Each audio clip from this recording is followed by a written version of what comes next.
இதேபோல இந்த அமர்வில் மூத்த பத்திரிகையாளர் திரு பிரியன் இணைகிறார். சார் வணக்கம். தொடர்ச்சியாக பிரம்மாண்ட ஏற்பாடுகளோடு தென்மண்டல இளைஞரணி மாநாடுக்கான ஏற்பாடுகள் நடைபெற்று இன்னும் சற்று நேரத்தில் முதலமைச்சர் உரையாற்ற இருக்கிறார்.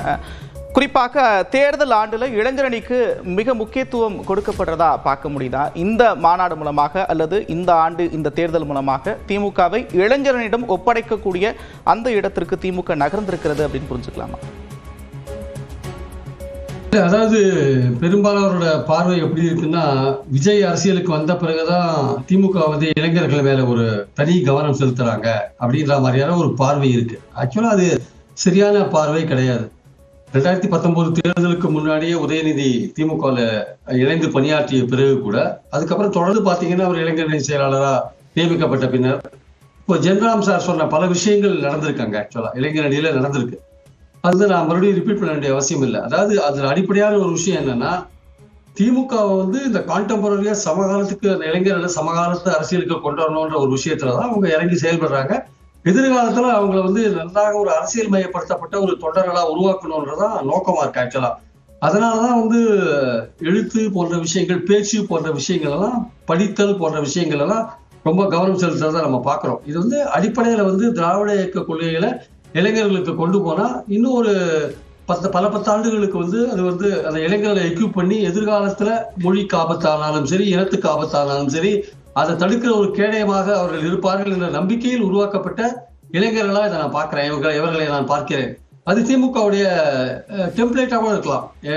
ஸ்டாலின் அவர்கள் வந்தபோது இந்த அளவுக்கு ஒரு நவீன யுக்திகளை பயன்படுத்தி அந்த இளைஞரணி வளர்க்கிற விஷயங்கள் இல்லாட்டி கூட அவர் ஊரா கிராமமா போய் வளர்த்ததை நம்ம பார்த்தோம். நம்ம அவர் இளைஞரணி செயலாளராக அவர் நியமிக்கப்பட்ட பிறகு பார்த்தீங்கன்னா அவர் பல பணிகளை மேற்கொண்டார். ஓரளவுக்கு நடுவில் வந்து ஒரு பெரிய ஒரு கேப் விழுந்துருச்சு. ஆக்சுவலா அந்த கேப்பை வந்து உதயநிதி அவர்கள் வந்து அதை வந்து சரிப்படுத்தியிருக்கார் என்பதுதான் என்னுடைய கருத்து. ஸோ பொதுவாக சொல்லப்படுற ஒரு கருத்திலேருந்து திமுக வந்து அந்த பெர்செப்ஷன் இருக்குல்ல, பப்ளிக்கோட பெர்செப்ஷன், இளைஞர்கள் ஒரு குறிப்பிட்ட கட்சியை நோக்கி தான் போவாங்க இந்த எலெக்ஷன்ல, பெண்கள் இளம் பெண்கள் ஒரு குறிப்பிட்ட கட்சியை நோக்கி தான் போவாங்க, இந்த மாதிரி விஷயங்கள் எல்லாம் மாறுபட்டு ஒரு பெண்கள் மாநாடு, ஒரு இளைஞர் மாநாடுன்னு போடுறது மூலமாக திமுக வந்து 73 வயசானா கூட திமுகவுக்கு இன்னும் இளைஞர்கள் பட்டாளம் பின்னாடி இருக்கிறது, இன்னும் இளம்பெண்கள் பட்டாளம் பின்னாடி இருக்கிறது என்று காண்பிப்பதற்கான ஒரு முயற்சியை வந்து சக்சஸ்ஃபுல்லா அது இளைஞர்கள் அளவுல 2 மாநாடுகள், பெண்கள் அளவுல 2 மாநாடுகள் நடத்தி அவங்க காமிச்சிருக்காங்க. மகளிர் அணி செயலாளர் கனிமொழி ஆகட்டும், ஒரு இளைஞர் அணி செயலாளர் உதயநிதி ஸ்டாலின் ஆகட்டும், 2 பேரும் காமிச்சிருக்காங்க.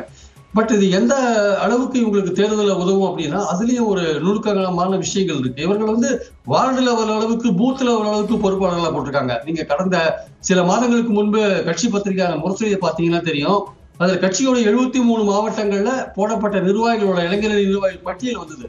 பல பக்கங்கள் கொண்ட பட்டியல் தினமும் வந்துட்டே இருந்தது. ஆக்சுவலா அப்போ 5 லட்சம் நிர்வாகிகள் போட்டிருக்கிறதா சொல்றாங்க. அதற்கான வாய்ப்புகள் நிறையவே இருக்கிறது என்பது என்னுடைய கருத்து. அப்போ அந்த இளைஞர்கள் பூத் லெவல்ல ஒர்க் பண்றாங்க, இந்த எஸ்ஐஆர்ல ஒர்க் பண்ணியிருக்காங்க, கடந்த எஸ்ஐஆர்ல அவங்க ஒர்க் பண்ணியிருக்காங்க. ஸோ அப்படிலாம் இருக்கும்போது அவர்களை வந்து தேர்தலை நோக்கி தயார்படுத்துவதிலும் சரி, ஒரு திராவிட அந்த பிரின்சிபிள்ஸை வந்து எதிர்காலத்துல கடத்தி கொண்டு போகக்கூடிய அந்த கொண்டு செல்லக்கூடிய தகுதியை வந்து உருவாக்குறதுலையும் சரி, ரெண்டுத்திலையுமே வந்து அந்த இளைஞரணியை வந்து சரியாக பயன்படுத்தி கொண்டு வருகிறார்கள் என்பது என் கருத்து. மாற்றுத்தளத்திலிருந்து அல்லது எதிர்கட்சிகள்கிட்ட பல விமர்சனங்கள் வரலாம். இது வந்து கூட வாரிசு ஆட்சி, மன்னர் ஆட்சி, குடும்ப ஆட்சி அதெல்லாம் வரலாம். அதெல்லாம் சொல்றதுக்கான உரிமைகள் அவர்களுக்கு இருக்கிறது.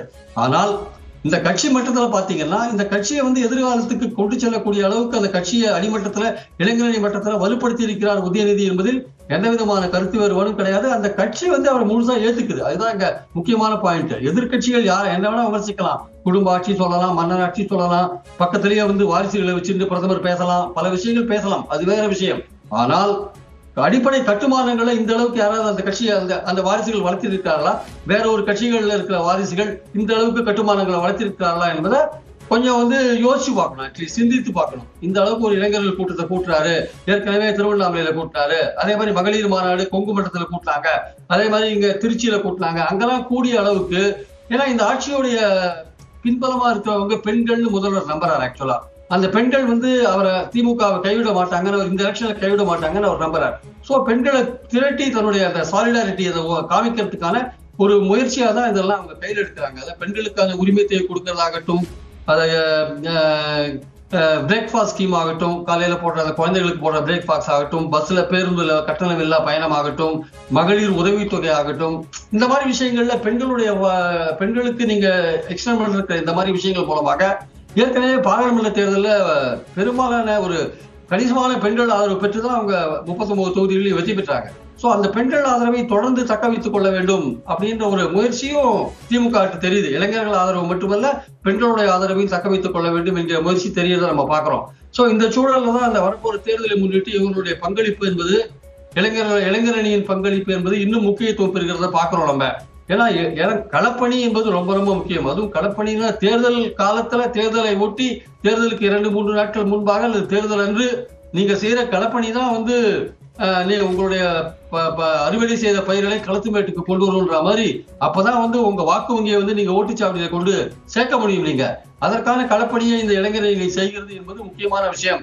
விமர்சனங்கள் நிச்சயமாக கடுமையாக இருக்கும். ஏன்னா ரெண்டு வகையான விமர்சனங்கள் இருக்கலாம். ஒண்ணு இவர் இவ்வளவு தூரம் பண்ணிட்டாரே, இவ்வளவு தூரம் எல்லாரையும் கன்சால்டேட் பண்ணி கொண்டு வராருன்ற ஒரு விஷயம் இருக்கலாம்.